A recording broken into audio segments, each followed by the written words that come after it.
All right, music fans and truth seekers and those who enjoy a little bit of political commentary. I'm back. Welcome. Harmless Dave here, talking about morons in the music world and doing it in real time for a handful of people out there, just like you and just like me. So when I read anything that has to do with Sebastian Bach. And this dates back to the pandemic, where it wasn't my body and it wasn't my choice. Nope. Lots of hypocrisy here. I mean, I just got through reading something and I'm going to try to read it and dissect it. Donald Trump has been shot at twice, and the media, they've decided to blame Donald Trump for Donald Trump being shot at twice. And the rock media celebrating the fact that Donald Trump is getting shot at, and it's okay, according to them. We find out, by the way, that there's a lunatic who certainly had all kinds of weird inclinations, like going to Ukraine. This lunatic is responsible for trying to take out Donald Trump. The FBI had him on their list, but yet didn't do anything. They didn't secure the perimeter. Dan Bongino, who I listen to from time to time, said that he thinks this could happen again and that Donald Trump might not make it to Inauguration Day if he wins the election. So let's get into Sebastian Bach, who, of course, is endorsing Kamala Harris for president because she's into safety and security. Kamala Harris wants to seal the border, even though she had no border policy like 5 minutes ago.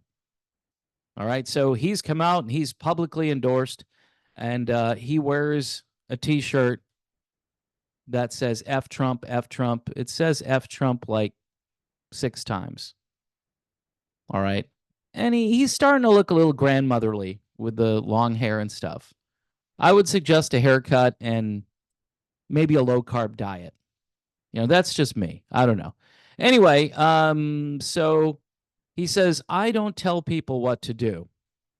But I will say, if we don't have democracy, I am so tired of this phrase. If we don't have, these people are all parrots. So they're using a washed up lead singer from a band that was popular for maybe 15 minutes back in 1990 to tell people what democracy is. He says, so there, I just said it. If we don't have democracy, we don't have anything. Really? So when Trump was president, we didn't have democracy. It just went away. He's been the president. Democracy didn't go away. All right. Reading this stuff, I mean, look, I understand that your emotions can affect your health, and I worry about myself and others who digest this stuff on a daily basis. I've got patrons who send me things, and I say to myself, how are they just perusing this stuff all day on Twitter or Facebook or wherever? Sorry, it's called X now. He continued, this is the super intelligent Sebastian Bach. People say you're alienating your audience. When I say things like that, I gain like 40,000 effing followers. Now, I've noticed that these people never grow up with their language. They never grow up. They have to drop F-bombs to show that they're still cool, that they're still relevant, that they're still rock and roll, because rock and roll swears a lot, right? Rock and roll cusses because that's cool.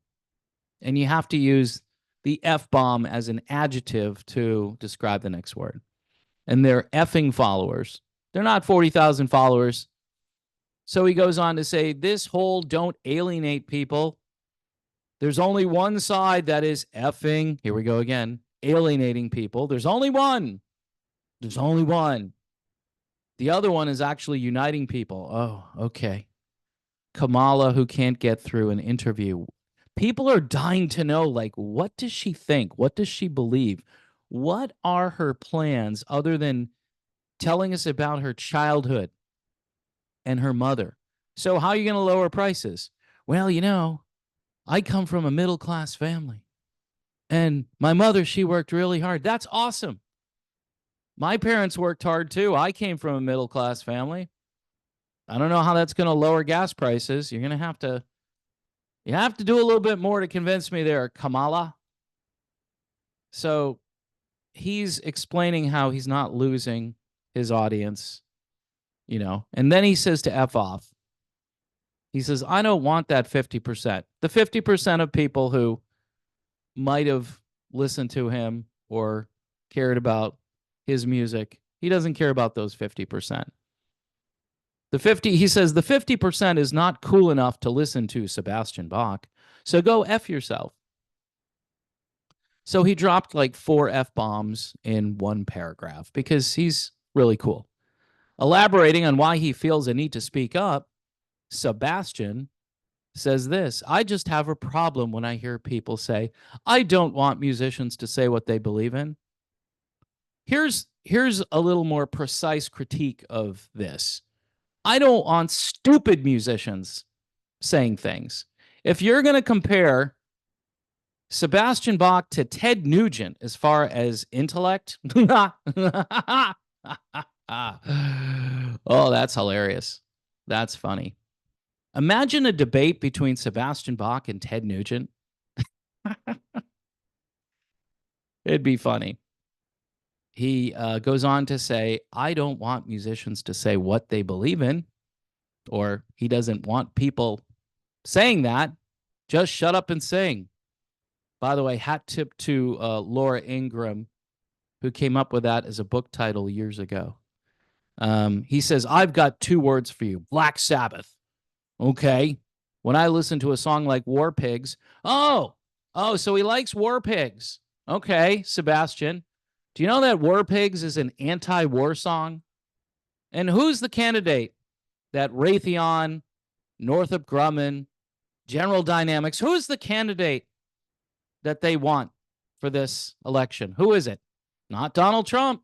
Nope, not Donald Trump. So if you think War Pigs is a good song because it's political, makes a real hardcore statement.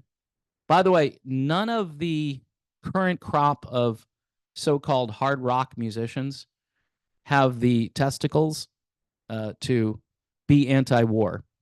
Who's anti-war? Is Sebastian anti-war? No, of course not. Anyway, he says to be silent is to be complicit. Okay, so nobody is saying that you can't talk. The problem is when you talk, you say stupid crap. He says, for every effing Ted Nugent out there, there is a Sebastian Bach. Whoa, no. For every Ted Nugent out there, there's 9 Sebastian Bachs. Seriously. Ted is pretty much on his own. So anytime someone gets up and tries to be courageous and say, I'm going to vote for Kamala, that takes courage. He takes courage. It doesn't take any courage. He says, I'm fine with that. I'm good with that, meaning that there's a 1-to-1 ratio between Ted. I don't even think the liberal wackadoodle left-wing media would admit that it's a 1-to-1 ratio. It's not. So again, he's not making any sort of point here. He says, you go say what you want to say, and I'm going to go say what I want to say. Really, because during the pandemic, I remember when people were speaking out against what he was saying, and everybody was trying to shut that speech down, Sebastian. So how is it that there's free speech? It doesn't seem like there's any free speech. You're trying to advocate for free speech here? Again, Oh, I'd love to see the Nugent debate with Sebastian.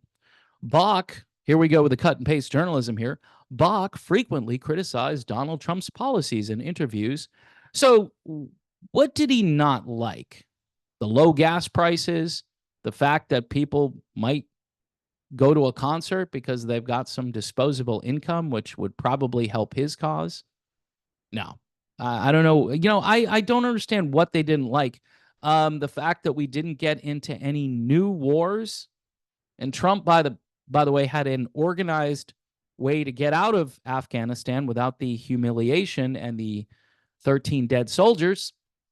He had a plan, and I bet you he would have executed that plan rather than what we got with the Biden-Harris administration. I know Kamala Harris says she's not Joe Biden.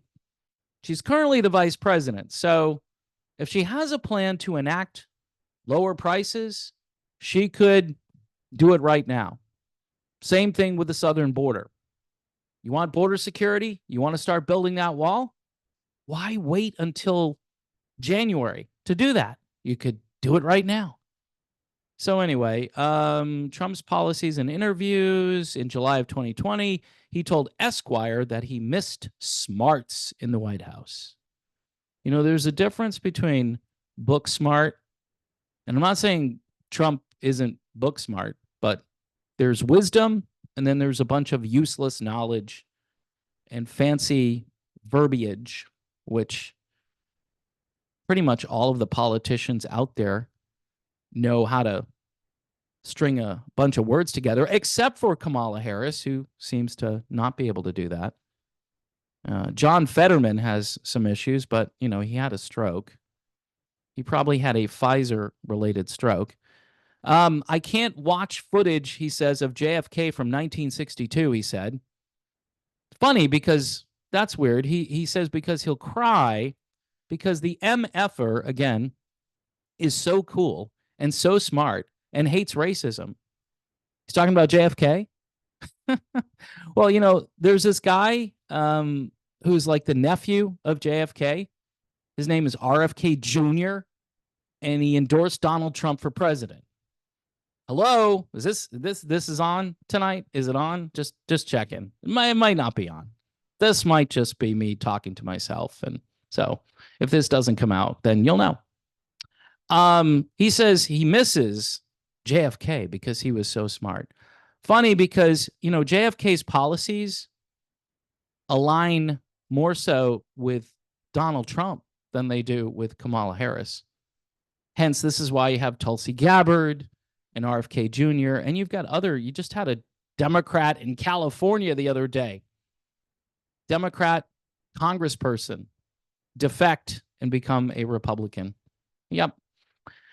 And look, folks, it's not about parties. It's about ideas. It's about doing what's right for the country and caring about the people rather than the corporations. He goes on here. This is just an amazing article. That's why I had to cover it. And then we have this effing Jack Bleep.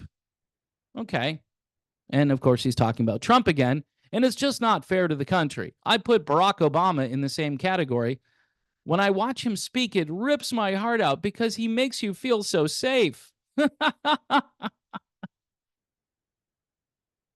Obama, the guy who negotiated with terrorists, makes you feel safe when he talks.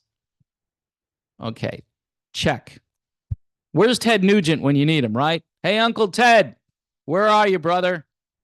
The article continues. Bach lambasted America's 45th president, and then Senate Majority Leader Mitch McConnell, and then Vice President Mike Pence and other Republican leaders for their inaction on gun regulation. Notice how they call it gun regulation and not gun control. Does Sebastian have a gun? Does somebody near Sebastian who probably does security for him, do they have a gun? A month earlier, Bach made headlines when he said that he would do a better job running the country than Donald Trump. Oh, boy.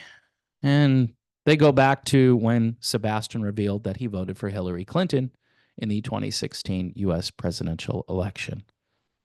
All right. So I think I've done enough here, folks. Sebastian Bach.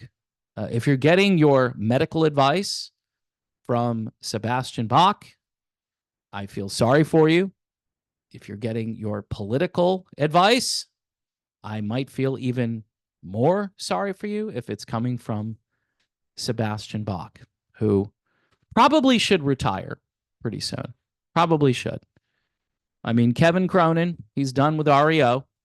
I know Sebastian isn't quite as old, but he may want to think about this. His old band won't even have him back. And, you can put out some solo material and it might even sound pretty good. But most of the world has kind of moved on. He's talking about Taylor Swift. By the way, he's talking about Taylor Swift, who has displaced rock and roll.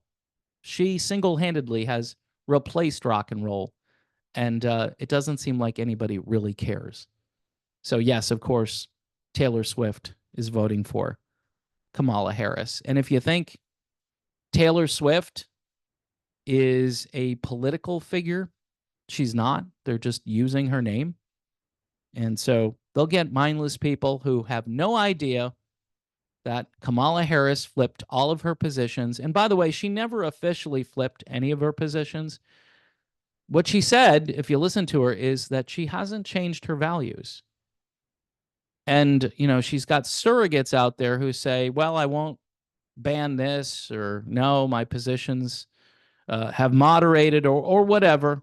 But then she can go back. They've got the tape where she says the original position. All right. They've got all of that. And Trump is using them as campaign ads. Look, folks, Donald Trump is not my favorite person in the world, right?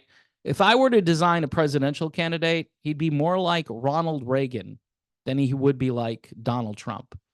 But there's a reason they're trying to kill former President Trump. There's a reason. Because his motivation to run for president, I think, is a good motivation. He wants to take care of the people and not the corporations, which include like the big pharmaceutical companies and the defense contractors. The economy under Donald Trump was really good. It's really good. I understand the gas prices are going down, probably because they released the strategic reserve again. They're saying it's because there's lower demand because the economy is slowing. That's what I heard this morning. Lower demand because of a slower economy. I thought the economy was going gangbusters. I thought everything was coming up roses. What's going on? I mean, and then, next month they'll revise all of the numbers for this month in a bad direction, and they'll say, "Oh yeah, we got it wrong. We thought the economy grew by such and such, but we're going to have to take off a couple of percentage points." See, this is the stuff that I don't think Sebastian Bach really pays attention to. Thus, when he speaks, folks, I wouldn't worry too much about it. But it's funny how they've got influencers in pretty much every area, pop culture, geezer rock and roll. They've got them everywhere. And it's bizarre because a guy like him, who was in a band like Skid Row, you would think that he'd have a little more testosterone. But apparently, he's probably lacking in that area. Just a little bit. All right? So anyway, notice how this monologue here has been completely F-bomb free. And it's brought to you by me, Dave. So if you support this channel, folks, because I don't have a big bank account like Sebastian Bach. I don't even know if he has he probably doesn't at this stage. But I need your help because the algorithm is going to hate this video. It's going to absolutely say, you know what? Not recommending this video because he's going up against two of our favorite people, Kamala Harris and Sebastian Bach. So what you need to do, folks, if you can, is to support me either through Buy Me a Coffee, which has been great. Thank you to all the coffee buyers. Also, you can check out YouTube memberships. Typically, YouTube members get early watching privileges, which In some cases, might not be a good thing, but yes, that's one of the perks for a YouTube member. And then there's Patreon, where pretty much 24 hours a day, yours truly attempts to answer messages from patrons who are vigilant in not only just speaking their mind, but they're also helpful in sending me things that I can use for video content. So I'm very grateful to all of those people. I want to thank you all. We've got some generous donors. You know who you are, and I appreciate you all. And this is part of my political commentary that I'm going to be doing right up until Election Day. And I heard today that the state of Pennsylvania, they're not going to have their votes counted. Nope. It's going to take days, maybe even weeks, to tabulate the votes in Pennsylvania. So we may not know the winner of this election until after Thanksgiving. And we can thank people like Sebastian Bach, who stir things up and try to recruit the old geezers to his side of the argument when, quite frankly, there really is no argument. Let me try this again one more time before I leave.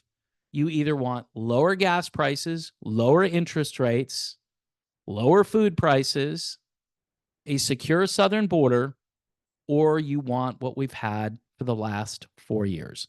All right? Pretty simple. Anyway, folks, thanks for watching. God bless you all, and I will talk to you soon.